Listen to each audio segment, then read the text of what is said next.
تو یسألونک عن الشہر الحرام المحرم قتال فیہ بدل و اشتمال، تو یہ بدل اشتمال ہے۔ کون؟ قتال فی بدل اشتمال ہے، یعنی بدل اور مبدل منہ کے درمیان جو تعلق ہوگا وہ نہ کلیت کا تعلق ہوگا نہ جزئیت کا، بلکہ لزوم کا تعلق ہوتا ہے۔ قل لہم قتال فیہ کبیر، آپ ان سے کہیے کہ اس میں قتال کرنا بڑا ہے۔ کیا بڑا ہے؟ گناہ، بڑا گناہ ہے، سمجھا؟ کبیر عظیم کے معنی میں ہے، اور اس میں جو ابہام ہے اس کو دور کر رہا ہے وزرن، کہ بہت بڑا گناہ ہے۔ مبتدا و خبر، قتال فیہ کبیر جو ہے یہ مبتدا اور خبر ہے۔ کیا ہے؟ یہ مبتدا اور خبر ہے ترکیب کے اعتبار سے، اور مبتدا خبر سے مل کر کے یہ کیا بن جائے گا؟ بدل استعمال بن جائے گا۔ یہ بدل استعمال تو ہو گیا، یسألونک عن الشہر الحرام قتال فیہ قل لہم قتال فیہ کبیر، تو قل قتال فیہ کبیر جو ہے نا، تو قتال فیہ کبیر، تو یہ مبتدا اور خبر ہے۔ یہ ترکیب کیا ہے؟ مبتدا اور خبر کی ہے۔ قتال مبتدا ہے اور کبیر کیا ہے؟ خبر ہے۔ اب سوال یہ پیدا ہوا کہ جب قتال مبتدا ہے تو وہ تو نکرہ ہے، اور نکرہ کا مبتدا بننا کیسے صحیح ہو گیا؟ نکرہ کا مبتدا بننا کیسے صحیح ہو گیا؟ تو جواب یہ ہے کہ قتال تو نکرہ تو ہے، لیکن یہ نکرہ موصوفہ ہے۔ کیا ہے؟ نکرہ موصوفہ ہے، اور اس کی صفت پوشیدہ ہے کائن۔ کیا ہے؟ کائن۔ دیکھیے وصد عن سبیل اللہ، اور اللہ کے لوگوں کو اللہ کے راستے سے روکنا، یعنی اس کے دین سے روکنا، وکفر بہ، اور اللہ کا انکار کرنا، وصد عن مسجد الحرام، اور مسجد حرام سے روکنا، کہ حضور صلی اللہ علیہ وسلم کو نماز پڑھنے سے روکا، صحابہ کرام کو مسجد حرام سے روکا ہے نا، وإخراج اہلہ منہ، اور نبی کو اور اصحاب نبی کو مومنین کو مکہ سے نکالا، گھر بار سے نکالا۔ اکبر و اعظم وزرا عند اللہ، یہ زیادہ بڑا گناہ ہے اللہ تبارک و تعالیٰ کے نزدیک، سمجھا؟ یہ مبتدا کی خبر ہے، سمجھا؟ وہ پورا مل ملا کر کے کیا بن جائے گا؟ مبتدا بن جائے گا، اور اکبر و وزرا عند اللہ کیا بن جائے گی؟ خبر۔ اکبر و عند اللہ یہ خبر ہے، سمجھا؟ من القتال فیہ، کہ یہ اللہ تبارک و تعالیٰ کے نزدیک زیادہ بڑا گناہ ہے بمقابلہ رجب کے مہینے میں قتال کرنے سے۔ والفتنۃ اکبر من القتل، اور فتنہ یعنی تمہارا شرک کرنا قتل سے زیادہ بڑا ہے، یعنی رجب کے مہینے میں قتل کرنے سے زیادہ سنگین تمہارا شرک ہے، تمہارا فتنہ ہے۔ الفتنہ مؤنث ہے، اکبر و مذکر ہے، الفتنہ مبتدا ہے اور اکبر و خبر ہے، دونوں میں مطابقت نہیں ہو رہی ہے۔ مطابقت ہونی چاہیے مبتدا اور خبر کے درمیان، تو اس کا جواب سیدھا سا ہے کہ اکبر و کیا ہے؟ اس میں تفضیل ہے، اور اس میں تفضیل میں مذکر اور مؤنث دونوں یکساں ہوتا ہے۔ اور فتنہ یعنی تمہارا شرک کرنا قتل سے زیادہ بڑا ہے تمہارے لیے۔ ولا یزالون ای الکفار یقاتلونکم ایھا المؤمنون حتی کہ یردوکم عن دینکم الی الکفر ان استطاعوا، اور کفار تم سے قتال کرتے رہیں گے اے مومنو، اے مومنو تم سے قتال کرتے رہیں گے۔ تو تم سے مراد، تم کے مخاطب کون ہے؟ مومنین ہے، تم سے مراد مومنین ہے۔ تو اے لوگو، اے مومنو، کفار تم سے قتال کرتے رہیں گے یہاں تک کہ تم کو لوٹا دے تمہارے دین سے۔ حتیٰ کئی کے معنی میں ہے، ناصبہ ہے نا، کہاں لوٹا دیں؟ کفر کی طرف، ان استطاعوا اگر ان کے بس میں ہو تو۔ ومن یرتد منکم عن دینہ، اور جو کوئی تم میں سے اپنے دین سے لوٹے گا، اسلام سے لوٹے گا، فیمت وہو کافر، اور کفر کی حالت میں مر جائے گا، اولئک حبطت اعمالهم الصالحہ فی الدنیا والآخرہ، یہی لوگ ہیں کہ ان کے نیک اعمال باطل ہو گئے دنیا اور آخرت میں۔ فلا اعتداد بها، لہذا اس کا کوئی شمار نہیں، ولا ثواب علیہا، اور اس پر کوئی ثواب نہیں۔ کیا مطلب؟ دین سے پھرنے کے بعد، دین سے پھرنے کے بعد کیا ہو جائیں گے؟ مرتد اگر کوئی انسان ہو جاتا ہے، کوئی قادیانی بن جائے، کوئی یہودی بن جائے، کوئی عیسائی بن جائے، کوئی ہندو بن جائے، تو اس کے پچھلے اعمال کیا ہو جائیں گے؟ اکارت گئے کہ دنیا اور آخرت کے اندر ان اعمال پر کوئی بدلہ نہیں ہے نا. تو ارتداد اتنا سنگین جرم ہے کہ پچھلے کے اعمال کیا ہو جاتے ہیں؟ اکارت چلے جاتے ہیں. والتقیید بالموت علیہ یفید انہ لو رجع الی الاسلام لم یبطل عملہ، اور موت کے ساتھ مقید کرنا اس کو، وہ کافر ہے نا، فیمت وہو کافر، اور ارتداد کو موت کے ساتھ مقید کرنا اس بات کا فائدہ دیتا ہے کہ اگر اسلام کی طرف لوٹ آیا تو لم یبطل عملہ، اس کا عمل باطل نہ ہوگا. کیا مطلب؟ ان کے اعتبار سے، چونکہ یہ شافعی ہیں، کون؟ صاحب جلالین، تو ان اپنے مسلک کے اعتبار سے یہ کیا کہہ رہے ہیں کہ اگر کوئی آدمی مرتد ہو گیا اور مرتد ہونے کے بعد پھر وہ دین اسلام کی طرف لوٹ آتا ہے نا، تو پہلے جو ارتداد سے پہلے کے زمانے میں، اسلام کے زمانے میں جو اس نے نیکیاں کی تھیں وہ نیکیاں باقی رہیں گی، ہے نا، وہ نیکیاں ضائع نہیں ہوں گی. ٹھیک ہے. چنانچہ ایک آدمی ہے جو حج کیا، مسلمان تھا، حج کر لیا، حج فرض ہوا، اس نے حج ادا کر لیا، اس کے بعد وہ مرتد ہو گیا، پھر اس کے بعد کیا ہوا؟ وہ دین اسلام قبول کر لیا دوبارہ، تو آیا پھر وہ صاحب استطاعت ہے، سمجھا؟ یعنی صاحب نصاب ہے، حج کے لیے جا سکتا ہے، آ سکتا ہے. تو کیا ایسے آدمی کو دوبارہ حج کرنا پڑے گا؟ امام شافعی رحمۃ اللہ علیہ کے نزدیک نہیں. سمجھا کیوں؟ اس لیے کہ اس کا انتقال ارتداد کی حالت میں نہیں ہو رہا ہے، بلکہ مرنے سے پہلے یہ کیا ہو گیا ہے؟ مومن ہو گیا ہے، تو پچھلا اعمال ویلڈ ہو گیا. کیا ہو گیا؟ ویلڈ ہو گیا، ہے نا. اور ہمارے نزدیک، ہم لوگ احناف ہیں، تو ہمارے امام صاحب کے نزدیک کیا ہے کہ اگر کوئی آدمی مرتد ہو جاتا ہے تو اس کے پچھلے اعمال کیا ہو جاتے ہیں؟ اکارت ہو جاتے ہیں. سمجھا؟ یعنی اس ایسے شخص کو، جو میں نے مثال دیا ہے حج کے تعلق سے، ایسے شخص کو اگر دوبارہ استطاعت ہوتی ہے دوبارہ حج کرنا پڑے گا. سمجھا؟ تو پچھلے اعمال کیا ہو گئے؟ اس کے دنیا کے اعتبار سے بھی اکارت گئے اور آخرت کے اعتبار سے بھی اکارت گئے. یہ ہمارے نزدیک ہے. لیکن امام شافعی رحمۃ اللہ علیہ کے نزدیک اگر مرا ہے ارتداد کی حالت میں تب تو گیا اکارت، لیکن اگر نہیں مرا ارتداد کی حالت میں، مرنے سے پہلے وہ رجوع کر لیا اسلام کی طرف، تو پرنکے اسلام کے زمانے میں، ارتداد سے پہلے والے اسلام کے زمانے میں اس نے جو نیکیاں کی تھیں وہ نیکیاں ویلڈ ہو جائیں. کیا ہو جائیں گی؟ ویلڈ ہو جائیں گی. تو دیکھو، تو جو کوئی تم میں سے ارتداد اختیار کرے گا، لوٹے گا اپنے دین سے، اور وہ مر جائے گا اس حال میں کہ وہ کافر ہو، یہی لوگ ہیں کہ ان کے اعمال، نیک اعمال باطل ہو گئے دنیا کے اندر اور آخرت کے اندر، لہذا اس کا کوئی شمار نہیں، اس پر کوئی ثواب نہیں.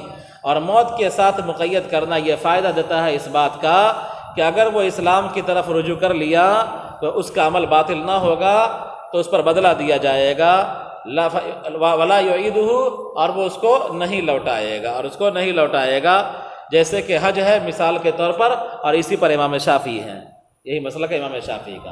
امام شافعی کا مسلک کیا ہوا کہ ارتداد اگر موت تک ہے تو پچھلے اعمال رنگ ہو جائیں گے، لغو ہو جائیں گے، ہے نا. لیکن اگر موت سے پہلے کوئی مرتد پھر لوٹ کر کے اسلام کی طرف آ گیا تو اس کے پچھلے اعمال کیا ہو جائیں گے؟ ویلڈ ہو جائیں گے. ہمارے نزدیک موت کی کوئی قید نہیں ہے. ارتداد مرتد ہوا آدمی، اگر کوئی شخص ایک دن کے لیے بھی قادیانی ہو جائے گا تو اس کے پچھلے سارے اعمال کیا ہو جائیں گے؟ باطل ہو جائیں گے. اگر وہ حج بھی کر لیا ہوگا تو پھر سے حج کرنا پڑے گا، ہے نا. اگر کوئی شخص 1 گھنٹے کے لیے بھی مرتد ہو گیا تو پچھلا عمل باطل ہو جائے گا. ایک آدمی ہے ظہر کی نماز پڑھا، اور ظہر کی نماز پڑھنے کے بعد ابھی ظہر کے وقت گزرنے میں 1 گھنٹہ باقی ہے اور وہ مرتد ہو گیا، قادیانی بن گیا. لیکن پھر 10 منٹ کے بعد، آدھا گھنٹہ کے بعد پھر کیا ہو گیا؟ وہ مومن ہو گیا. تو ایسے شخص کو ظہر کی نماز پھر پڑھنی پڑے گی. کیوں؟ اس لیے کہ پچھلا جو ظہر تھا وہ مرتد ہونے کے بعد کیا ہو گیا ہے؟ رنگ ہو گیا، باطل ہو گیا. اولئک اصحاب النار هم فیها خالدون، یہی لوگ جہنمی ہیں، وہ اس میں ہمیشہ ہمیشہ رہیں گے. ولما ظن السریۃ انہم ان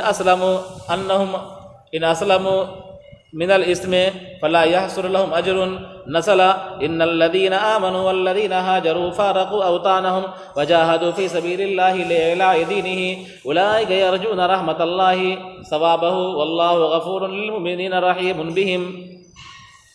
اور جب اس سریے نے گمان کیا، کون سریہ؟ جو اوپر گزرا ہے، سمجھا؟ عبداللہ ابن جہش والا سریہ جس نے حضرت امی کو قتل کر دیا تھا، جب اس سریے نے یہ گمان کیا کہ اگرچہ یہ گناہ سے محفوظ رہ گئے ہیں لیکن ان کو اجر نہیں ملے گا، ہے نا، یعنی اب جب پروپیگنڈا شروع ہوا، اس پروپیگنڈے سے یہ لوگ بھی متاثر ہو گئے، اب ان کو لگا کہ لگتا ہے کہ رجب کے مہینے میں ہی قتال ہو گیا ہے نا، تو اب ان کو بے چینی ہوئی کہ ہم کو گرچہ ہم گناہ سے محفوظ رہیں، اللہ تعالیٰ نے کہا ہے، سمجھا، تو گناہ سے گرچہ ہم بچ گئے ہیں لیکن چونکہ ہم نے کوشش جو کیا ہے اور اپنا جان جو کھپایا ہے، ہم نکلے ہیں اللہ کے راستے میں، کہیں ایسا تو نہیں اس کا ثواب ہم کو نہیں ملے گا، ہے نا، اسی کے تعلق سے یہ آیت ہے۔ اور جب اس سریے نے گمان کیا کہ اگرچہ وہ گناہ سے بچ گئے ہیں لیکن ان کو اجر نہیں ملے گا، تو یہ آیت نازل ہوئی، ان الذین آمنوا والذین ہاجروا، بلا شبہ جو لوگ ایمان لے آئے، عبداللہ ابن جہش وغیرہ، ہے نا، والذین ہاجروا، اور جن لوگوں نے گھر بار کو چھوڑا، اپنے وطنوں کو چھوڑا، وجاہدوا فی سبیل اللہ لإعلاء دینہ، اور اللہ کے دین کے لیے اللہ کے راستے میں جہاد کیا، جیسا کہ عبداللہ ابن جہش نے کفار کے قافلے پر حملہ کیا، اولئک یرجون رحمت اللہ، یہ لوگ اللہ کے رحمت کے امیدوار ہیں، رحمت سے مراد ثواب کے، واللہ غفور للمؤمنین رحیم، اور اللہ تبارک و تعالیٰ بخشنے والا ہے مومنوں کو اور رحم کرنے والا ہے ان پر، ہے نا، یعنی اللہ تبارک و تعالیٰ سے نا امید نہیں ہونی چاہیے، اللہ تبارک و تعالیٰ اپنی رحمت سے ان کو ثواب عطا فرمائے گا، اس لیے کہ انہوں نے اپنے گھر سے کو چھوڑا ہے اور اپنے جان کو چھوڑا ہے اور اللہ کے راستے میں جہاد کیا ہے، سمجھا، لہذا یہ گمان کہیں ایسا نہ ہو کہ ہم کو اجر نہ ملے، یہ گمان نہیں رکھنا چاہیے، اس گمان کو ختم کر دینا چاہیے، بات ختم ہوئی۔ آ گیا سمجھ میں یہ مسئلہ سریے کا؟ ارے آ گیا نا سمجھ میں یہ مسئلہ سریے کا جو اوپر گزرا ہے؟ وہ آگے دیکھو، یسألونک عن الخمر والمیسر القمار ما حکمہما قل لہم فیہما ای فی تعاطیہما اثم کبیر عظیم فی قراءۃ بالمثلثۃ لما یحصل بسببہما من المخاصمۃ والمشاطمۃ وقول الفحش ومنافع للناس باللذۃ والفرح فی الخمر واصابۃ المال بلا کد فی المیسر واثمہما ما ینشأ عنہما من المفاسد اکبر اعظم من نفعہما۔ اور یہ لوگ آپ سے پوچھتے ہیں شراب اور جوئے کے متعلق، شراب اور جوئے کے متعلق کہ ان کا حکم کیا ہے۔ آپ ان سے کہیے کہ ان دونوں میں، یعنی ان دونوں کو برتنے میں بڑا گناہ ہے اور لوگوں کے لیے کچھ نفع ہے، لیکن ان کا گناہ ان کے نفع سے زیادہ سنگین ہے، ان کا نفع ان کا گناہ ان کے نفع سے زیادہ بڑھا ہوا ہے۔ یہ ایک حکیمانہ کلام ہے، کیا ہے یہ؟ کیا حکیمانہ کلام ہے؟ شراب کے تعلق سے یہ پہلی آیت ہے، کیا ہے؟ شراب کے تعلق سے یہ پہلی آیت ہے۔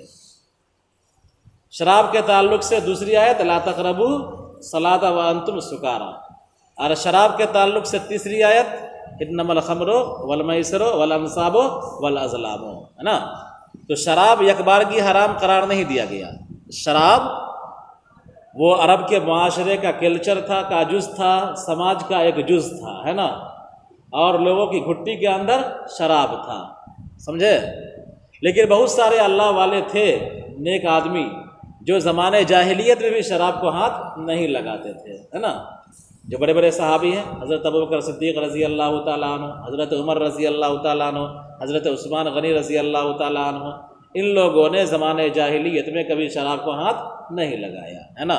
بہرحال تو شراب معاشرے اور سماج کا ایک لازمی حصہ بن چکا تھا، اور اسلام آیا ہے تو اسلام چونکہ فطرت سے ہم آہنگ مذہب ہے، فطرت کے خلاف نہیں ہے، تو اسلام نے لوگوں کی فطرت کے مطابق تدریجاً شراب کو حرام قرار دیا، ہے نا۔ پہلے شراب کی قباحت بیان کیا، یسألونک عن الخمر والمیسر، لوگ آپ سے پوچھتے ہیں شراب جوا کے بارے میں، آپ کہیے نفع کم ہے نقصان زیادہ ہے نا، گناہ کا کام اچھا کام نہیں ہے۔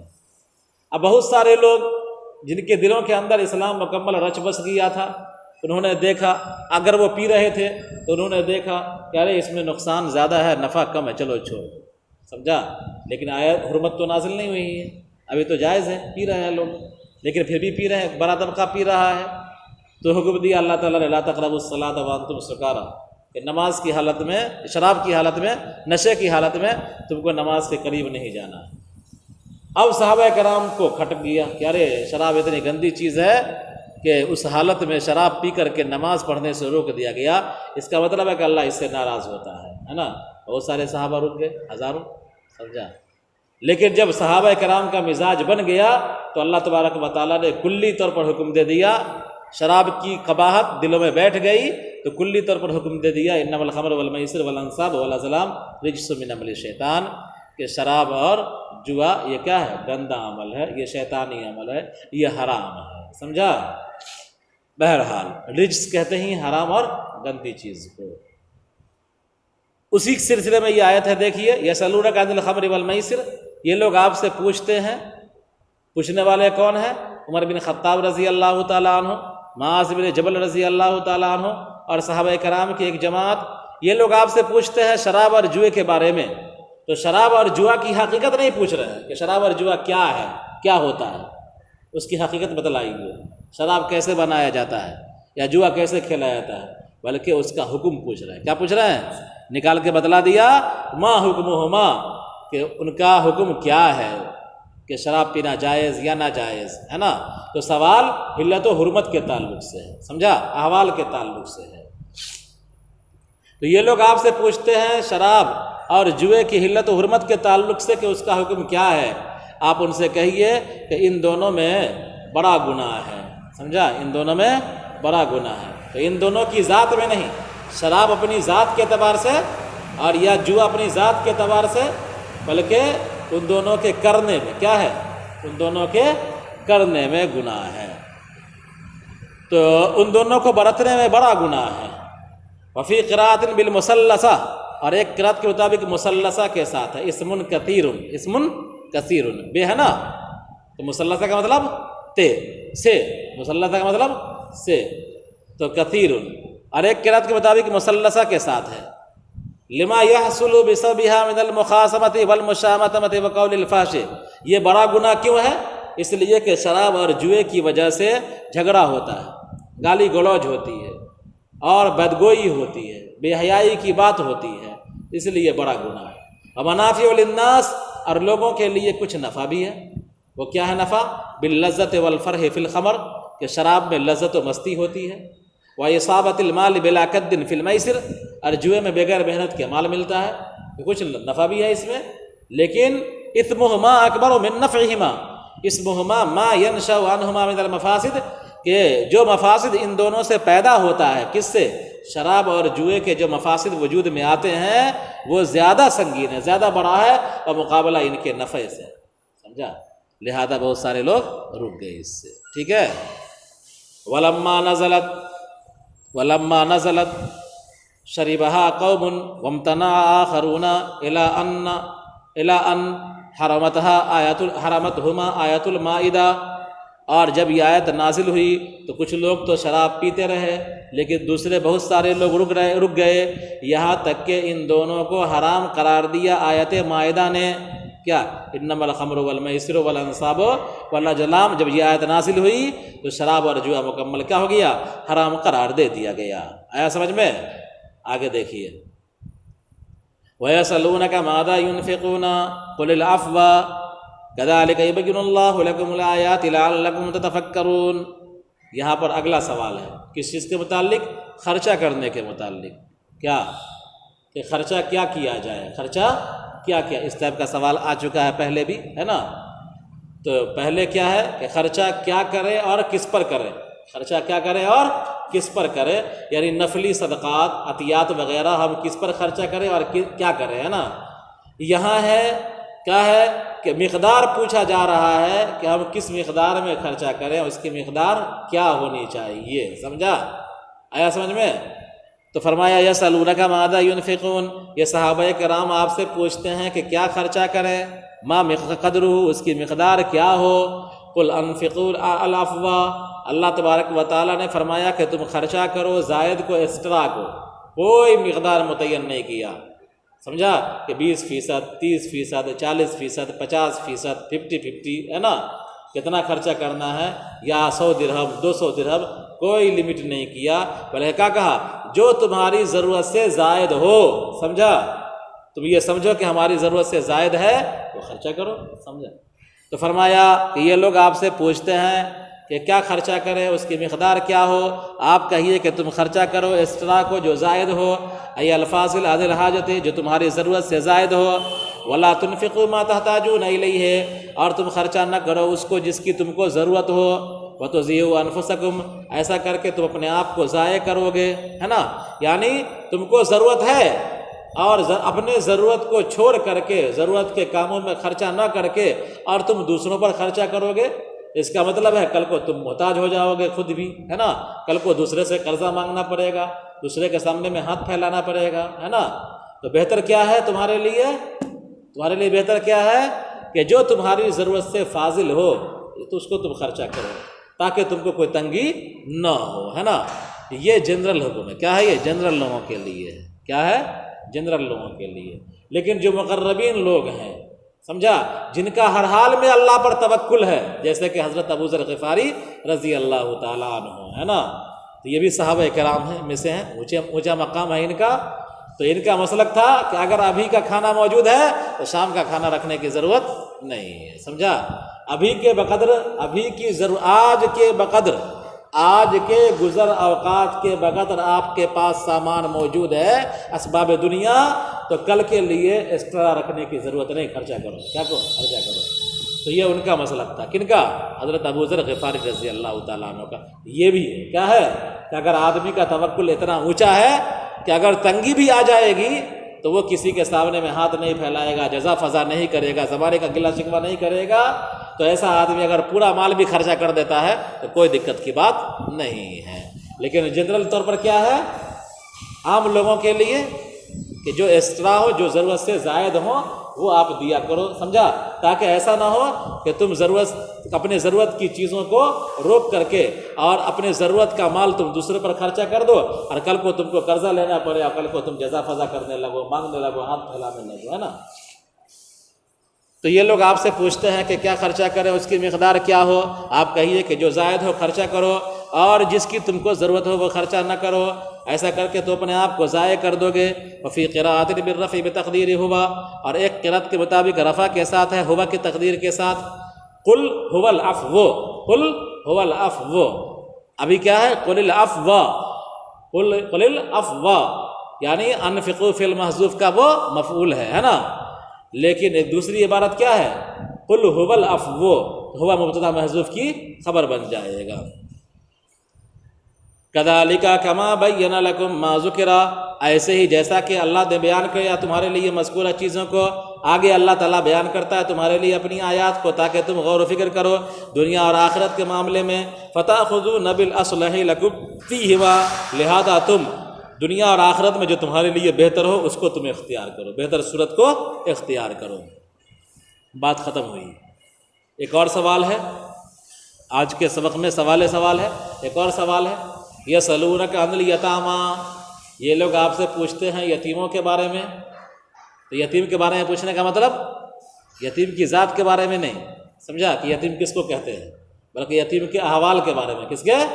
یتیم کے احوال کے بارے میں۔ تو سوال احوال سے ہے، نہ کہ ذات سے، اس لیے نکال دیا، کیا عبارت آگے نکال دیا؟ ما یلقونہ من الحرج فی شانہم۔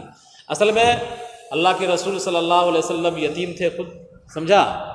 اور دنیا میں اسلام ہی کو یہ خصوصیت حاصل ہے کہ اسلام نے یتیم کے تعلق سے یتیم بہت زیادہ تاکید فرمائی ہے، سمجھا؟ یتیم کے تعلق سے حد درجہ تاکید کی ہے معاشرے اور سماج کو، سمجھا؟ یتیم کا مال ناحق کھانے والوں کو سخت ظالم قرار دے دیا، سمجھا؟ یتیم پر ظلم کرنے کو سب سے بڑا ظلم قرار دے دیا، یتیم کے ساتھ بدسلوکی کو روئے زمین کا بدترین گھر قرار دے دیا، سمجھا؟ کہ روئے زمین کا بدتر گھر کون سا ہے؟ جس میں کوئی یتیم ہو اور اس کے ساتھ بدسلوکی کی جا رہی ہو، مار پیٹ کیا جا رہا ہو، اس پر ظلم اور تعدی کیا جا رہا ہو۔ اور بہترین گھر کون ہے؟ کہ جس میں یتیم ہو اور اس میں یتیم کی خبر گیری کی جا رہی ہے، وہ بہترین گھر ہے۔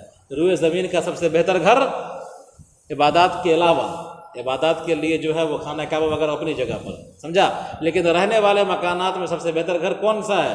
جس میں یتیم ہو اور اس کے ساتھ حسن سلوک کیا جا رہا ہو۔ اور بدتر گھر کون سا ہے؟ جس میں یتیم ہو اور اس کے ساتھ بدسلوکی کی جا رہی ہو، سمجھا؟ تو اسلام نے یتیم کو، جس کو معاشرہ ٹور سمجھتا تھا، ہے نا، اور جس کی کوئی حیثیت نہیں، یتیم کو دھتکار دیا جاتا تھا، کفار اور مشرکین کا شعار تھا لا یحضہ علی طعام المسکین، کہ مسکین کے کھانے کو، یتیم کے کھانے کو روک دیا کرتا تھا، ہے نا۔ اگر کوئی یتیم بچہ اونٹ کے گوشت کے پاس پہنچ گیا لینے کے لیے، مانگنے کے لیے، دھکا مار کر بھگا دیا جاتا تھا، ہے نا۔ تو وہ معاشرہ اور سماج جس کا کلچر یہ تھا کہ یتیم کو دھکے دیا جا رہا ہو، اسی معاشرے اور سماج میں جناب نبی کریم صلی اللہ علیہ وسلم پیدائشی یتیم ہو کر کے دنیا میں تشریف لائے، ہے نا۔ اور پھر اسی معاشرے اور سماج کو اسی مذہب نے اتنا بدلا کہ دنیا کا سب سے بہتر گھر اس کو قرار دیا جس کے اندر یتیم ہو اور اس کے ساتھ حسن سلوک کیا جا رہا ہو۔ پھر لوگوں نے یتیم کا خیال کرنا شروع کیا، ہے نا۔ ایک مرتبہ ایک عورت آئی جناب نبی کریم صلی اللہ علیہ وسلم کے گھر پر، ہے نا، اور گھر پر کچھ تھا نہیں، سوال کرنے کے لیے آئی، اور اس عورت کے ساتھ بچے تھے۔ تو گھر سے، حضور کے گھر سے کھجور کا ایک دانہ ملا، اس عورت نے کھجور کے دانے کو 2 ٹکڑے کیا، اور ایک ٹکڑا ایک بچے کو، ایک ٹکڑا ایک بچے کو، اور گٹھلی جو ہے پھینک دی، اپنے منہ میں رکھ لی، ہے نا۔ اللہ کے رسول صلی اللہ علیہ وسلم تشریف لائے تو پتہ چلا کہ ایسی عورت آئی تھی، اور اس نے سوال کیا تھا، کچھ تھا نہیں، ایک کھجور دیا گیا تھا، اور اس نے آدھا کھجور ایک بچے کو اور آدھا کھجور ایک بچے کو کھلا دیا، اور خود نہیں کھائی۔ تو حضور نے فرمایا انا و امرات صفاء الخدین ہکذا، کہ میں اور ایسی عورت جس کے چہرے پر جھریاں پڑ رہی ہوں، اور اپنے بال بچوں کی خبر گیری کے لیے اس کے شوہر مر چکا ہو، بچہ یتیم ہو چکا ہو، یتیم بچے کو پالنے کے لیے اس نے اپنے آپ کو روک لیا اور شادی نہیں کی، وہ جنت میں کیا ہوں گے؟ اس طرح ہوں گے، سمجھا؟ یعنی میرا درجہ اوپر اور اس عورت کا درجہ نیچے۔ انا وکافر الیتیم فی الجنت ہکذا، کہ میں اور یتیم کی کفالت کرنے والا جنت میں اس طرح ہوں گے، سمجھا؟ تو جو آدمی یتیم کی کفالت کرے گا وہ نبوت کے درجے کے قریب ہوگا آخرت میں، ہے نا۔ آخرت میں نبی کے درجے کے قریب ہوگا، کہ نبی کے درمیان اور اس شخص کے درمیان کوئی فاصلہ نہیں ہوگا، سمجھا؟ تو اس معاشرے اور سماج کو جس میں یتیم پر ظلم و تعدی کیا جا رہا تھا، یتیم کا مال ناحق لوٹا جا رہا تھا، اور لوگ یتیم کو ٹور سمجھ کر کے زیادتی کرتے تھے، دباتے تھے، یتیم کا ناحق مال کھاتے تھے، ان پر ظلم کرتے تھے، اسلام نے، مذہب اسلام نے اس معاشرے اور سماج کو کتنا بدل دیا کہ یتیم کی کفالت کرنے والے کو جنت میں حضور کا ساتھی قرار دے دیا گیا، سمجھا؟ تو اب دیکھیے ایک آیت اتری تھی، اللہ تبارک و تعالیٰ نے حکم دیا تھا لا تقربوا مال الیتیم، کہ تم یتیم کے مال کے قریب مت جاؤ، یتیم کے مال کے قریب مت جاؤ، سمجھا؟ بہت سارا بچہ ہے جس کے گارجین کا انتقال ہو گیا، باپ کا انتقال ہو گیا، باپ کا مال ہے، سمجھا؟ اور بچہ چھوٹا اور یتیم ہے، اب اس کی خبر گیری تو کوئی نہ کوئی کرے گا، کوئی رشتہ دار تو اپنے یہاں رکھے گا، اس کو پالے گا، ہے نا۔ اب پالے گا تو ہر رشتہ دار تو امیر ہے نہیں کہ اپنا خرچہ کرے گا اس پر، بلکہ بعض رشتہ دار غریب بھی ہو سکتے ہیں، اور اس یتیم بچے کے پاس پیسے ہیں، اس کی پراپرٹی ہے، زمین جائیداد ہے، سمجھا؟ اور اللہ کہہ دیا ہے کہ تم یتیم کے مال کے قریب مت ہونا ہے۔ اب یتیم کا مال چھوئے گا کیسے؟ سمجھا؟ یتیم کا مال چھوئے گا کیسے؟ اور یتیم کا مال کیا ہے؟ اگر اپنے ساتھ یتیم کا مال لے کر کے اس کا کھانا بناتا ہے اپنے کھانے کے ساتھ ملا کر کے تو بھی دقت ہے، کہیں ایسا نہ ہو یتیم کھا رہا ہے تھوڑا سا اور اس کے حصے کا بیسی کھانا بن جائے، ہے نا۔ اور اگر اس کو الگ سے کھانا بنا رہا ہے تو دقت ہے، سمجھا؟ الگ سے کھانا بنایا جا رہا ہے یتیم بچوں کے لیے تو دقت یہ پیدا ہو رہی ہے کون بنائے کھانا، ہے نا۔ اب گھر کا کھانا اس کا الگ بنائیے، یتیم کا کھانا سب کچھ الگ کر کے اور یتیم کو کھلائیے، جو بچہ اس کو رکھ دیجئے اور پھر کلے کھلائیے، بسیا بھی کھانا ہو جائے گا، سمجھا؟ تو یتیم کے تعلق سے جب اللہ تبارک و تعالیٰ نے سختی کا معاملہ فرمایا کہ تم یتیم کے مال کے قریب مت جانا، ہے نا، تو صحابہ کرام کو یہ تنگی اور پریشانی لاحق ہو گئی، تو انہوں نے حضور سے سوال کیا، اللہ کے رسول صلی اللہ علیہ وسلم سے، ہے نا، کہ اللہ کے رسول صلی اللہ علیہ وسلم اگر یتیم کو ہم اپنے ساتھ کھلاتے ہیں اور یتیم کا کھانا اپنے کھانے کے ساتھ ملا کر کے ہم پکاتے ہیں تو ممکن ہے کہ کچھ زیادتی ہو جائے، یتیم کھانا کھائے 1 پوا چاول اور ان کا حصہ لگ جائے آدھا کلو، سمجھا؟ یتیم کھائے 50 گرام چاول اور ان کا حصہ لگ جائے 100 گرام، ہے نا، تو یتیم کا مال بیسی آ جائے گا ہمارے حصے میں۔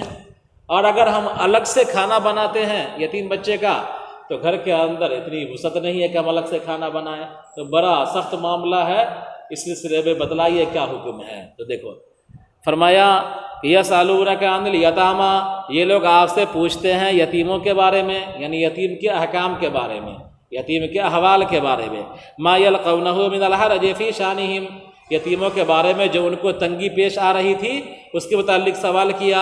فَإِنْ وَاكَلُوهُمْ يَأْثَمُونَ، کہ اگر یتیم کو ساتھ کھلاتے ہیں تو گنہگار ہو جائیں گے۔ یتیم کا کھانا اپنے کھانے کے ساتھ ملا کر کے، یتیم کا کھانا اپنے کھانے کے ساتھ ملا کر کے ہم بناتے ہیں تو یتیم کھائے گا 50 گرام، اور کھانا اس کا لگ گیا ہمارے سیدھے میں کتنا 100 گرام، تو ہم گنہگار ہو جائیں گے۔ وَإِنْ أَزَلُوا مَالَهُمْ مِنْ أَمْوَالِهِمْ، اور اگر ان کے مال کو اپنے مال سے علیحدہ کریں، وَصَنَعُوا لَهُمْ طَعَامًا وَحْدَهُمْ، اور ان کے لیے الگ سے کھانا پکائیں، فَحَرَجٌ، تو تنگی میں مبتلا ہو جا رہا ہے، دشواری پیش ہو رہی ہے۔ تو یتیم کے مال کو جو اس کے گارجین نے چھوڑا ہے، یتیم کا مال، تو اگر اس کو اپنے مال کے ساتھ ملا کر کے پکاتے ہیں تو یہ دقت ہے، یتیم کھا رہا ہو کم بیسی بن جائے، بیسی لگ جائے۔ اور اگر اس کو الگ سے کھانا بناتے ہیں تو دقت یہ ہے کہ ہم لوگوں کو پریشانی ہے کہ الگ سے کھانا کیسے بنائیں گے اس کا، ہے نا۔ تو کیا حکم ہے اللہ تبارک و تعالیٰ کا، کیا یہ تو اس میں تو بہت حرج ہے، بہت تنگی ہے۔ تو فرمایا کہ اگر ان کو کھلاتے ہیں ساتھ تو گنہگار ہو جاتے ہیں۔ کیسے گنہگار ہو جاتے ہیں؟ کہ یتیم کھا رہا ہے کم اور اس کا حصہ لگ گیا بیسی، اور اگر ان کو علیحدہ کرتے ہیں ان کے مال کو اور الگ کھانا بناتے ہیں تو ہم کو دقت ہو رہی ہے کہ الگ سے کھانا بنائیے اس کے لیے، گھر کا کھانا الگ، یتیم کا کھانا الگ۔ قل اصلاح لهم فی اموالہم بتنمیتها ومداخلتکم خیر من ترک ذلک، آپ کا اے نبی صلی اللہ علیہ وسلم آپ فرما دیجئے کہ ان کے لیے بھلائی کرنا ان کے مالوں کو بڑھا کر کے اور تمہاری مداخلت کر کے یہ بہتر ہے اس کو چھوڑ دینے سے۔ یعنی اگر تم ان کے مال کو اپنے مال کے ساتھ ملاتے ہو اس غرض سے کہ اس کا مال بڑھ جائے، یا اگر تم اس کے مال کو اپنے مال کے ساتھ ملاتے ہو بھلائی کے ارادے سے، کس کے ارادے سے؟ بھلائی کے ارادے سے، سمجھا، تو اس میں کوئی دقت کی بات نہیں ہے، سمجھا۔ تو لا تقربوا مال الیتیم کا مطلب یہ نہیں ہے کہ تم اس کو چھوئی بھی نہیں کرو، ہے نا۔ تو یتیم کے مال کو اگر اپنے مال کے ساتھ ملاتے ہو، یتیم کا کھانا اپنے کھانے کے ساتھ پکاتے ہو، تمہارا مقصود خیرخواہی اور بھلائی ہونا چاہیے، نقصان پہنچانا نہیں۔ یتیم کے مال کو اگر کہیں خرچہ کرتے ہو تو مقصود اس کے مال کو بڑھوتری کرنا ہو۔ فرض کیجیے یتیم کا مال کیا ہے 50 روپیہ رکھا ہوا ہے، آپ نے اس کو کاروبار میں لگا دیا، تو ممکن ہے کہ کاروبار میں لگانے کی وجہ سے 500 روپیہ ہو جائے، تو بڑھانے کے ارادے سے یتیم کو فائدہ ہو جائے، سمجھا۔ تو اس ارادے سے اگر یتیم کا مال اپنے مال سے ملا لیتے ہیں تو اس میں کوئی دقت کی بات نہیں ہے۔ تمہارا ارادہ بھلائی کرنا ہو، تمہارا ارادہ نقصان پہنچانا نہیں ہونا چاہیے۔ آگے دیکھیے وَإِن تُخَالِطُوهُمْ، اور اگر تم ان کو ملاؤ، کیا مطلب؟ تخلطوا نفقتهم بنفقتکم، ان کا خرچہ اپنے خرچے سے تم ملا لو، فإخوانکم، وہ تمہارے بھائی ہیں، ای فہم اخوانکم فی الدین، یعنی وہ تمہارے دینی بھائی ہیں۔ ومن شان الاخ، اور بھائیوں کی حالت یہ ہوتی ہے کہ اپنے بھائی کے مال کو ملا لیتا ہے، تو تم کو یہ اختیار ہے نا، کیا یتیم تمہارا بھائی ہے، کیا ہے، اور ایک بھائی دوسرے بھائی کے مال کو برباد نہیں کرتا ہے بلکہ چاہتا ہے کہ ہمارے بھائی کا مال اور بڑھ جائے، ہے نا۔ یتیم کے بھی تمہارا بھائی ہے، تو مال بڑھانے کے غرض سے یا کیا ہے، یتیم کے مال کو بھلائی کے ساتھ اس کی خیرخواہی کرتے ہوئے اس کا کھانا بنانے میں اس کو نقصان نہ پہنچے، اس کا کھانا ضائع نہ ہو، اس کو بسیا کھانا نہ پڑے، اس کا مال برباد نہ ہو، اس غرض سے اپنے مال کے ساتھ ملا لو، تمہارا بھائی ہے، کوئی دقت کی بات نہیں ہے۔ واللہ یعلم المفسد لاموالہم بمخالطتہ من المصلح لها فیجازی کلا منہما، اور اللہ جانتا ہے ان کے مالوں کو اپنے مال کے ساتھ ملا کر فساد کرنے والوں کو، بمقابلہ ان کے جو ان کو اپنے مال کے ساتھ بھلائی کے ارادے سے ملاتے ہیں۔ یعنی اللہ تعالیٰ فساد کرنے والے کو بھی جانتا ہے اور بھلائی کرنے والے کو بھی جانتا ہے کہ کون یتیم کے مال کو اپنے مال کے ساتھ ملا رہا ہے برباد کرنے کے لیے، اور کون یتیم کے مال کو اپنے مال کے ساتھ ملا رہا ہے بھلائی کے ارادے سے۔ فیجازی کل منہما، لہذا ان میں سے ہر ایک کو اللہ تبارک و تعالیٰ بدلہ دے گا۔ ولو شاء اللہ لعنتکم، اگر اللہ چاہتا تو تم پر تنگی کر دیتا، کیا کہ یتیم کا کھانا الگ بناؤ، اپنا کھانا الگ بناؤ، یتیم کا مال اپنے مال کے ساتھ بالکل نہیں ملاؤ، ہے نا. تو یہ اللہ تعالیٰ کر سکتا تھا ایسا، لیکن اللہ تبارک و تعالیٰ نے نرمی فرمائی. ان اللہ عزیز، اللہ تبارک و تعالیٰ زبردست ہے، غالب ہے اپنے امر پر، اور حکیم فی صنعہ، اور حکیم ہے اپنی کاریگری میں. یعنی اللہ تبارک و تعالیٰ غالب ہے، تم کو حکم دے سکتا تھا کہ ملانے کی اجازت نہیں ہے، ملانے کی اجازت دے دیا اس لیے کہ حکیم ہے. کیا ہے؟ حکیم ہے. ولا تنكحوا تتزوجوا ايها المسلمات مسلمون المشركات الكافرات حتى يؤمنن والأمة مؤمنة خير من مشركة حرة لأن سبب نزولها العيب على من تزوج أمة مؤمنة والترغيب في نكاح حرة مشركة ولو أعجبتكم لمالها ولجمالها هذا مخصوص بغير الكتابيات بآية والمحصنات من الذين أوتوا الكتاب ولا تنكحوا تزوجوا المشركين أي الكفار المؤمنات حتى يؤمنوا ولا عبد مؤمن خير من مشرك ولو أعجبكم لماله ولجماله أولئك أهل الشرك يدعون إلى النار بدعائهم إلى العمل الموجب لها فلا تليق مناكحتهم والله يدعو على لسان رسله إلى الجنة والمغفرة العمل الموجب لهما بإذنه بإرادته فتجب إجابته بتزويج أوليائه ويبين آياته للناس لعلهم يتذكرون يتعظون. اور تم نکاح نہ کرو اے مسلمانوں، تم شادی نہ کرو اے مسلمانوں مشرکہ عورت سے، یعنی کافر عورت سے، ہے نا، کہ جو اللہ تبارک و تعالیٰ کو نہ مانتی ہو، شرک کرنے والی ہو، کفر کرنے والی ہو، ایسی عورتوں سے تم نکاح نہ کرو. حتیٰ یؤمننا، یہاں تک کہ وہ ایمان لے آئیں. ولامۃ مؤمنۃ، اور مومنہ باندی بہتر ہے مشرکہ سے. مومنہ باندی سے نکاح کرنا بمقابلہ آزاد مشرکہ عورتوں سے کیا ہے؟ نکاح کرنے سے بہتر ہے نا. تو مسلمانوں کو روک دیا گیا کہ تم غیر مسلم عورتوں سے، یعنی کافر اور مشرک عورتوں سے تم شادی نہیں کر سکتے ہو، نکاح نہیں کر سکتے ہو، ہے نا. اور اگر تم کو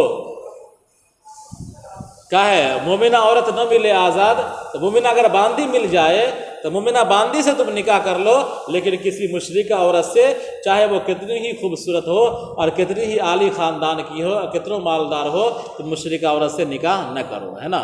اس لیے کہ ماحول سے خربوزہ سے خربوزہ رنگ پکڑتا ہے، خربوزہ سے خربوزہ رنگ پکڑتا ہے نا. تو میاں بیوی کا رشتہ صرف حیوانی والا رشتہ نہیں ہے، نفسانی رشتہ نہیں ہے، شہوانی رشتہ نہیں ہے خواہش کی تکمیل کا، ہے نا، بلکہ یہ میاں بیوی ایک دوسرے کے کیا ہے، کیا بولتے ہیں، ایک دوسرے کے احوال سے متاثر ہوتے ہیں. کیا ہوتے ہیں؟ ایک دوسرے کے احوال سے متاثر ہوتے ہیں. تو اگر مشرکہ عورت سے نکاح کرو گے تو اس کے ماحول سے کیا ہو جاؤ گے، ممکن ہے کہ تم پر اس کا ماحول اثر کر جائے اور تم بھی کیا کرنے لگو، شرک کرنے لگو، اور تم کیا ہے تمہارا شرک کی قباحت تمہارے دلوں کے اندر نہ رہے اور بھول چک میں کبھی تم سے شرک بھی ہو جائے، ہے نا. تو اس لیے منع کر دیا گیا کہ تم کو شرک کرنے والی عورتوں سے نکاح کرنے کی اجازت نہیں ہے. اور تم نکاح نہ کرو اے مسلمانوں مشرکہ عورتوں سے، یعنی کافر عورتوں سے، یہاں تک کہ وہ ایمان لے آئے. اور مومنہ باندی بہتر ہے بمقابلہ مشرکہ سے، یعنی اگر تم کو مومنہ آزاد عورت نہ ملے تو مومنہ باندی سے کر لو، لیکن آزاد مشرکہ عورتوں سے گرچہ وہ عالی نسب، عالی خاندان اور مالدار ہو، تم کو نکاح کی اجازت نہیں ہے. سمجھا؟ لأن سبب نزولها، اس لیے کہ اس کے نزول کا سبب العیب علی من تزوج امۃ مؤمنۃ، کہ عیب بیان کرنا ہے اس شخص کا جس نے مومنہ عورت سے شادی کر لی تھی، اور ترغیب دینا تھا مشرکہ آزاد عورت سے نکاح کرنے کے سلسلے میں. یعنی بہت سارے مسلمانوں نے مومنہ باندی سے نکاح کر لیا، اس موقع پر کفار اور مشرکین نے طعنہ دیا، عیب بیان کیا کہ مسلمانوں کا کیا حال ہے، دیکھو کہ اپنے خاندان کی معزز عورتوں سے، آزاد عورتوں سے نکاح نہیں کرتے ہیں، اور باندی اندی جو ہے ان کے ہم مذہب باندی ہے، غریب ہے، اس سے نکاح کر لیتے ہیں. اور لیکن ہمارے معاشرے کی، ہمارے سماج کی جو اعلیٰ حسب نسب خاندان کی عورتیں ہیں اس سے نکاح نہیں کرتے ہیں، ہے نا. اس طرح کا تانا دیا تھا، تو اللہ تبارک و تعالیٰ نے اسی پر کیا کر دیا، نازل فرمایا کہ ایمان والوں کو مشرکہ عورتوں سے نکاح کی اجازت نہیں ہے، گرچہ انہی کے خاندان کی ہو یا ان کے قبیلے کی ہو یا ان کے ملک کی ہو، انتہائی معزز ہو، لیکن اجازت نہیں ہے، الا یہ کہ وہ دین اسلام کو قبول کر لے۔ وَلَوْ أَعْجَبَتْكُمْ، اگرچہ تم کو اچھا لگے اس کا جمال اور اس کا مال، هذا مخصوص بغیر الکتابیات، اور یہ خاص ہے غیر کتابیات کے ساتھ، ہے نا، یعنی اگر یہ مشرکہ کافرہ کے ساتھ خاص ہے نا، اور اگر کوئی کتابی عورت ہے، اہل کتاب ہے، عیسائی ہے اور یہودن ہے، اگر کوئی عیسائین ہے یا یہودن ہے، تو ایسی عورتوں سے اگر کوئی مسلمان نکاح کرنا چاہے، بشرطے کہ وہ یہودن ہو، بشرطے کہ وہ عیسائین ہو، تو اس سے نکاح کر سکتا ہے نا۔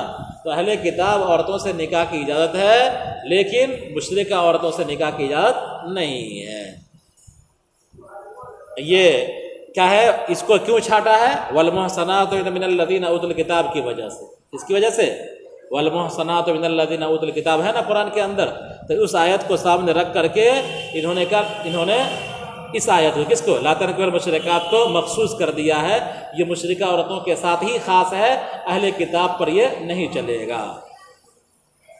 وَلَا تَنْكِحُوا تَزَوَّجُوا الْمُشْرِكِينَ الْكُفَّارَ الْمُؤْمِنَاتِ حَتَّى يُؤْمِنُوا، اور اے لوگو تم مت کیا کرو شادیاں کفار سے مومنہ عورتوں کی، یعنی تم اپنے مومنہ عورتوں کو بھی کفار کے نکاح میں مت دو، مشرکین کے نکاح میں مت دو، ہے نا۔ تو یہ جنرل ہے، کیا ہے، یہ جنرل ہے کہ ایک مومنہ عورت کسی بھی کافر سے نکاح نہیں کر سکتی، چاہے وہ کافر مشرک ہو، چاہے وہ کافر اہل کتاب کا ہو، ہے نا۔ ہماری لڑکیاں دیگر مذاہب میں بیاہی نہیں جا سکتی ہیں، سمجھا، لیکن دیگر مذاہب کی لڑکیوں میں سے کون لڑکی، اہل کتاب، وہ ہمارے یہاں بیاہی جا سکتی ہے، سمجھا، لیکن ہمارے یہاں کی لڑکیاں دیگر مذاہب میں کسی بھی صورت میں بیاہی نہیں جا سکتی ہیں، سمجھا۔ ہاں، اور تم نکاح نہ کرو مشرکہ عورتوں کا، مشرکہ کہ تم نکاح نہ کرو مشرکین سے، یعنی کفار سے، کس کا، ایمان والی عورتوں کا، حتیٰ یؤمنوا، یہاں تک کہ وہ مشرک ایمان لے آئے، یعنی جس سے نکاح کرنا ہو وہ ایمان اگر لے آتا ہے تو اس سے نکاح کر لو، ہے نا۔ وَلَعَبْدٌ مُؤْمِنٌ خَيْرٌ مِّن مُّشْرِكٍ، اور مومن غلام بہتر ہے بمقابلہ مشرک کے، سمجھا، یعنی جس طرح مومن مرد کے لیے مومنہ باندی بہتر ہے بمقابلہ مشرکہ آزاد سے، اسی طرح مومن عورتوں کے لیے مومن غلام بہتر ہے بمقابلہ مشرک آزاد سے، گرچہ وہ بادشاہی کیوں نہ ہو، ایم ایل اے اور ایم پی کیوں نہ ہو۔ بہت سارے ایم ایل اے ہیں، ایم پی ہیں جو مشرکہ عورتوں سے بیاہ کیے ہوئے ہیں نا، تو وہ کیا ہے، ان کے بیاہ سے ایسا نہیں کہ ان کا نکاح جائز ہو گیا، بلکہ وہ کیا ہے، زنا ہی کر رہے ہیں، کیا کر رہے ہیں، وہ زنا ہی کر رہے ہیں۔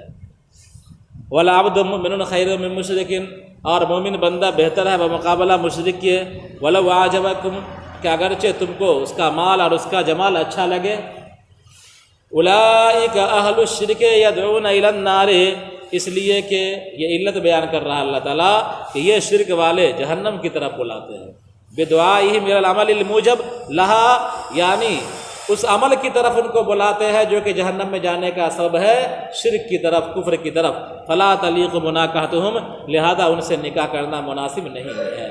وَاللَّهُ يَدْعُو عَلَىٰ لِسَانِ رُسُلِهِ إِلَى الْجَنَّةِ، اور اللہ تبارک و تعالیٰ اپنے رسول کی زبان جنت کی طرف بلاتا ہے، مغفرت کی طرف بلاتا ہے، یعنی اس عمل کی طرف بلاتا ہے جو کہ ان دونوں کا سبب ہے، اچھے اعمال، ہے نا، اس کی طرف اللہ تعالیٰ بلاتا ہے اپنے ارادے سے، لہذا فتجب اجابتہ بتزویج اولیائہ، لہذا اللہ کے پکار کو قبول کرنا ضروری ہے، بتزویج اولیائہ، اس کے دوستوں سے نکاح کرنے سے، ہے نا، یعنی اللہ نے جو حکم دیا ہے کہ مومن مومن ہی سے نکاح کرے، سمجھا، مومن عورتیں مومن ہی سے نکاح کریں، چاہے وہ غلام ہی کیوں نہ ہو، اور مومن مرد کیا ہے، مومن عورتوں ہی سے نکاح کرے، گرچہ وہ باندی ہی کیوں نہ ہو، ہے نا۔ تو اس کے حکم کو ماننا ضروری ہے۔ وَيُبَيِّنُ آيَاتِهِ لِلنَّاسِ لَعَلَّهُمْ يَتَذَكَّرُونَ، اور اللہ تبارک و تعالیٰ اپنی آیات بیان کرتا ہے لوگوں کے لیے تاکہ وہ نصیحت حاصل کرے، ہے نا۔ تو کئی سوال آج کے سبق میں ہوا، ایک سوال اشہر حرم میں قتال کرنے کے تعلق سے، سمجھا، اوپر آیا تھا یسألونک ماذا ينفقون، اوپر آیا تھا اس سے پہلے یسألونک عن الأهلة، ہے نا، یسألونک عن الاہلہ، یسألونک ماذا ینفقون، یسألونک عن الشہر الحرام، ہے نا، اور اسی طرح یسألونک عن الخمر والمیسر، یسألونک ماذا ینفقون، یسألونک عن الیتامی، ہے نا. تو یہ سارے سوالات آئے، اس کا اللہ تبارک و تعالیٰ نے جواب دیا قرآن اتار کر کے، ہے نا. اور یہ سارے سوال جناب نبی کریم صلی اللہ علیہ وسلم سے کیے گئے تھے. دیکھو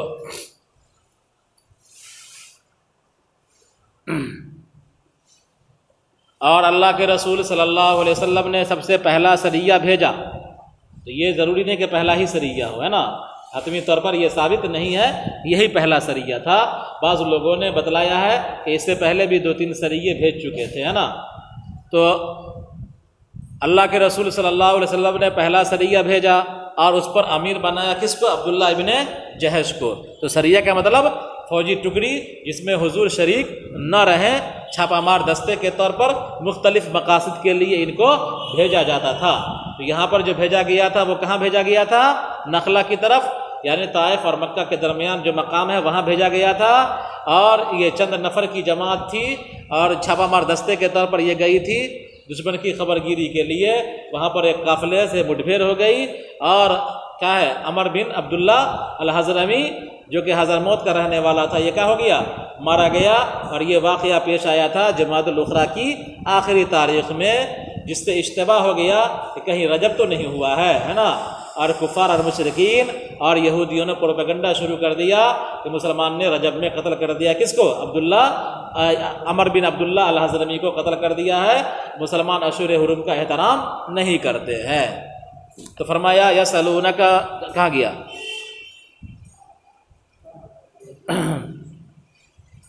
کہ اللہ کے رسول صلی اللہ علیہ وسلم نے پہلا سریہ بھیجا اور ان پر عبداللہ ابن جہش کو امیر بنا دیا. تو انہوں نے مشرکین سے قتال کیا اور قتل کر دیا ابن حضرمی کو جمادی الاخر کے آخری دن میں، اور ان پر معاملہ مشتبہ ہو گیا رجب کا.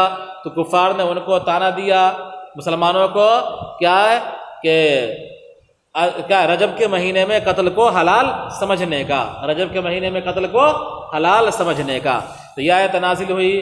یہ لوگ آپ سے اشہر حرم کے متعلق پوچھتے ہیں کہ اس میں قتال کرنا کیسا ہے. آپ فرما دیجئے ان سے کہ قتال کرنا اس میں بڑا ہے. الحرام کی تشریح المحرم سے کیا، الحرام کی تشریح المحرم سے، اس بات کو بتلانے کے لیے جو کئی روز سے آ رہی آپ حضرات کے سامنے میں آتی رہتی ہے کہ مصدر کا حمل ذات پر درست نہیں ہے. الحرام مصدر تھا، ہے نا، تو وہ الشہر کی صفت نہیں بن سکتا تھا. تو اسی لیے الحرام کی تشریح کیا کر دیا؟ محرم کر کے بتلا دیا کہ الحرام سے مراد محرم ہے.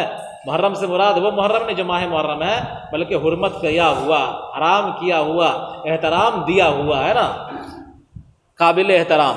تو یہ لوگ آپ سے قابل احترام مہینے کے بارے میں پوچھتے ہیں. تو حرام محرم کے معنی میں ہے، یعنی مفعول ہے نا، اور مفعول کا حمل ہو جائے گا کس پر؟ ذات پر ہو جائے گا، شہر پر. تو یہ لوگ آپ سے کیا ہے، قابل احترام مہینوں کے بارے میں پوچھتے ہیں، تو اس میں قتال کرنے کے متعلق پوچھتے ہیں. یہ بدر اشتمال ہے. آپ ان سے کہیے کہ اس میں قتال کرنا بڑا ہے، بڑا گناہ ہے. یہ مبتدا ہے اور مبتدا اور خبر ہے، یہ مبتدا ہے اور خبر ہے نا. وصد مبتدا منع للناس عن سبیل اللہ، اور لوگوں کو اللہ کے راستے سے روکنا، یعنی اس کے دین سے روکنا، اور اللہ کے ساتھ کفر کرنا، اور مسجد حرام سے روکنا مکہ سے، اور مکہ والوں کو مکہ سے نکالنا، یعنی حضور صلی اللہ علیہ وسلم کو اور مومنوں کو نکالنا. یہ مبتدا کی خبر ہے. کون؟ اکبر. تو یہ زیادہ گناہ ہے، زیادہ بڑا گناہ ہے اللہ کے نزدیک بمقابلہ رجب میں قتال کرنے سے. یہ زیادہ بڑا گناہ ہے بمقابلہ رجب میں قتال کرنے سے. تو یہ اکبر کیا ہے؟ خبر ہو جائے گا. ٹھیک ہے. والفتنۃ اکبر من القتل، اور فتنہ یعنی تمہارا شرک کرنا قتل سے زیادہ بڑا ہے تمہارے لیے. ولا یزالون، اور کفار تم سے قتال کرتے رہیں گے اے مومنو، یہاں تک کہ وہ تم کو تمہارے دین سے لوٹا دیں کفر کی طرف، اگر ان کے بس میں ہو تو. جو کوئی تم میں سے لوٹے گا اپنے دین سے اور وہ مر جائے گا کفر کی حالت میں، تو یہی لوگ ہیں کہ ان کے آنے کا مال دنیا اور آخرت کے اندر اکارت گئے، لہذا اس کا کوئی شمار نہیں اور اس پر کوئی ثواب نہیں. اور موت کے ساتھ مقید کرنا یہ فائدہ دیتا ہے اس بات کا کہ اگر وہ اسلام کی طرف لوٹ آیا، یعنی مرتد اگر اسلام کی طرف لوٹ آیا تو اس کا عمل باطل نہ ہوگا اور اس کو اس پر بدلہ دیا جائے گا، اور وہ دوبارہ اس عمل کو نہیں کرے گا، جیسے کہ حج ہے مثال کے طور پر، اور اسی پر امام شافعی ہے نا۔ ہمارے نزدیک کیا ہے کہ مرتد اگر وہ 1 گھنٹے کے لیے بھی مرتد ہو گیا، 1 منٹ کے لیے مرتد ہو گیا، تو اس کو پچھلے اعمال کیا ہوں گے؟ لوٹانے ہوں گے۔ اولئک اصحاب النار، یہی لوگ جہنمی ہیں، وہ اس میں ہمیشہ ہمیشہ رہیں گے۔ جب صدیہ نے یہ گمان کیا کہ وہ گرچہ بچ گئے ہیں گناہ سے لیکن ان کو اجر نہیں ملے گا، تو یہ آیت نازل ہوئی کہ بلا شبہ جو لوگ ایمان لائے اور جنہوں نے ہجرت کیا، اپنے وطنوں کو چھوڑا اور جہاد کیا اللہ کے راستے میں، اللہ کے دین کو بلند کرنے کے لیے، یہی لوگ اللہ کی رحمت کے امیدوار ہیں، یعنی اس کے ثواب کے، اور اللہ تعالیٰ مومنوں کو بخشنے والا ہے، ان پر رحم کرنے والا ہے۔ یہ لوگ آپ سے پوچھتے ہیں شراب اور جوئے کے متعلق، یا کہ اس کا حکم کیا ہے ان دونوں کا، آپ ان سے کہیے کہ ان دونوں کو برتنے میں بڑا گناہ ہے، اور ایک قرأت کے مطابق مثلثہ کے ساتھ ہے، یعنی اسم کبیر کے بجائے اسم کثیر، اس لیے کہ ان دونوں کی وجہ سے جھگڑا ہوتا ہے اور گالی گلوچ ہوتی ہے اور فحش بات ہوتی ہے، اور لوگوں کے لیے کچھ نفع بھی ہے کہ شراب میں لذت اور مستی ہے، اور مال کا حصول ہے جوا میں بغیر مشقت کے، اور ان دونوں کا گناہ جو ان دونوں سے پیدا ہوتا ہے، جو مفاسد پیدا ہوتے ہیں ان دونوں سے، یہ زیادہ بڑا ہے ان کے نفع سے۔ جب یہ آیت نازل ہوئی تو کچھ لوگ تو اس شراب کو پیے، لیکن دوسرے لوگ باز رہے، یہاں تک کہ اللہ تبارک سورۃ مائدہ کی آیت نے ان دونوں کو حرام قرار دے دیا، انما الخمر والمیسر نے۔ اور یہ لوگ آپ سے پوچھتے ہیں کہ کیا خرچہ کریں، یعنی اس کی مقدار کیا ہو، آپ کہیے کہ تم خرچہ کرو جو زائد ہو، تمہاری ضرورت سے زائد ہو، اور تم خرچہ نہ کرو اس کو جس کی تم کو ضرورت ہو، ورنہ تم اپنے آپ کو ضائع کر دو گے۔ اور ایک قرأت کے مطابق رفع کے ساتھ ہے، بے تقدیر ہوا کی تقدیر کی وجہ سے، یعنی ہوا پوشیدہ ہے، قل هو العفو، قل هو العفو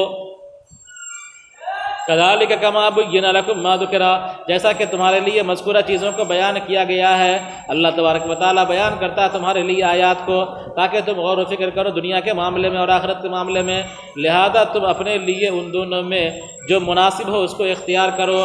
یہ لوگ آپ سے پوچھتے ہیں یتیموں کے بارے میں، اور ان کو جو پریشانی لاحق ہوتی ہے اس تعلق سے پوچھتے ہیں کہ اگر وہ ان کو ساتھ کھلاتے ہیں تو گنہگار ہوتے ہیں، اور اگر ان کے مال کو، یتیموں کے مال کو اپنے مالوں سے جدا کر دیتے ہیں اور یتیموں کے لیے الگ سے کھانا بناتے ہیں تو حرج ہوتا ہے۔ آپ کہیے کہ ان لوگوں کا کیا ان کے لیے بھلائی کرنا، یعنی ان کے لیے کا مطلب یتیموں کے مال میں بھلائی کرنا، بتنمیتھا اس کو بڑھوتری کر کے، مداخلتکم اور تمہارا مداخلت کرنا، یعنی یتیم کے مال کو اپنے مال کے ساتھ ملانا بہتر ہے اس کو چھوڑنے سے، ہے نا۔ اگر تم ان کو ملاؤ گے، کیا مطلب اگر تم ان کے خرچے کو اپنے خرچے کے ساتھ ملاؤ گے تو تمہارے بھائی ہیں، یعنی دینی بھائی ہیں، اور بھائی کی حالت یہ ہوتی ہے کہ اپنے بھائی کے مال کو ملاتا ہے تو تم کو یہ اس کا اختیار ہے۔ اور اللہ تبارک و تعالیٰ ان کا ہے، اللہ تبارک و تعالیٰ ان کو، ان یتیموں کے مالوں کو اپنے مال کے ساتھ ملانے والے کو جانتا ہے۔ اللہ تبارک و تعالیٰ مفسد کو جانتا ہے، لِأَمْوَالِهِمْ بِمُخَالَطَتِهِ، کہ اپنے مال کے ساتھ یتیموں کے مال کو ملا کر کے جو فساد کرنے والے ہیں ان کو جانتا ہے، اور ان کو بھی بمقابلہ ان کے جو یتیموں کے مال کو اپنے مال کے ساتھ ملا رہے ہیں بھلائی کے ارادے سے، اللہ تعالیٰ اس کو بھی جانتا ہے، لہذا ان میں سے ہر ایک کو بدلہ دے گا۔ تو اللہ تبارک و تعالیٰ یتیموں کے مال کو اپنے مال کے ساتھ ملانے والے، ملا کر کے فساد کرنے والے کو بھی جانتا ہے، اور اللہ تبارک و تعالیٰ یتیموں کے مال کو اپنے مال کے ساتھ ملا کر کے بھلائی کرنے والے کو بھی جانتا ہے، ان میں سے ہر ایک کو بدلہ دے گا۔ اگر اللہ چاہتا تو تم پر تنگی کر دیتا، کیا یتیموں کے مال کو اپنے مال کے ساتھ ملانے کو حرام قرار دے کر کے؟ بلا شبہ اللہ تبارک و تعالیٰ زبردست ہے، اپنے حکم پر غالب ہے اور حکمت والا ہے اپنی کاریگری میں۔ اور تم نکاح نہ کرو اے مسلمانوں مشرکہ عورتوں سے، یعنی کافروں سے، یہاں تک کہ وہ ایمان لے آئیں، اور مومنہ باندی بہتر ہے مشرکہ آزاد سے، اس لیے کہ اس کے نزول کا سبب عیب لگانا تھا ان لوگوں پر جنہوں نے شادی کر لیا تھا مومنہ باندی سے، اور ان کو ترغیب دینا تھا آزاد مشرکہ سے نکاح کرنے کے سلسلے میں۔ کون دے رہے تھے؟ کفار، ہے نا، کہ تم نے آزاد سے نکاح کیوں نہیں کیا؟ اور اپنے خاندان کی اپنے قبیلے کی آزاد عورتوں سے نکاح کیوں نہیں کیا اور تم نے مومنہ باندی سے نکاح کر کے اپنے خاندان کا بٹا لگا دیا ہے نا؟ تو اس طرح لو اعجبتکم، اگرچہ تم کو اچھا لگے اس کا جمال اور اس کا مال، یعنی مشرک عورتوں کا مال اور مشرک عورتوں کا جمال اچھا لگے، اور یہ مخصوص ہے یعنی یہ خاص ہے غیر کتابیات کے ساتھ، یعنی غیر کتابیات سے نکاح نہیں ہو سکتا ہے نا؟ اور کیا ہے بآیت والمحصنات من الذین اوتوا الکتاب، والمحصنات من الذین اوتوا الکتاب کی آیت سے یہ کیا ہے تخصیص کر لیا گیا، خاص ہے۔ ولا تنکحوا، اور تم نکاح نہ کراؤ مشرکوں سے مومنہ عورتوں کا یہاں تک کہ مشرک ایمان لے آئیں، اور مومن غلام بہتر ہے بمقابلہ مشرک کے، اگرچہ مشرک کا مال اور اس کا جمال تم کو اچھا لگے۔ یہ لوگ یعنی شرک والے بلاتے ہیں جہنم کی طرف، یعنی ایسے عمل کی طرف بلاتے ہیں جو جہنم کا موجب ہے، لہذا ان سے نکاح درست نہیں ہے۔ اور اللہ تبارک و تعالیٰ بلاتا ہے اپنے رسول کی زبان جنت کی طرف اور مغفرت کی طرف، یعنی ایسے عمل کی طرف جو ان کا موجب ہے اپنے ارادے سے، تو ضروری ہے اس کو قبول کرنا اللہ کے دوستوں سے نکاح کر کر کے۔ اور ان قریب اللہ تبارک و تعالیٰ لوگوں سے بیان کرتا ہے تاکہ، اور اللہ تبارک و تعالیٰ اپنی آیات لوگوں سے بیان کرتا ہے تاکہ لوگ نصیحت حاصل کریں۔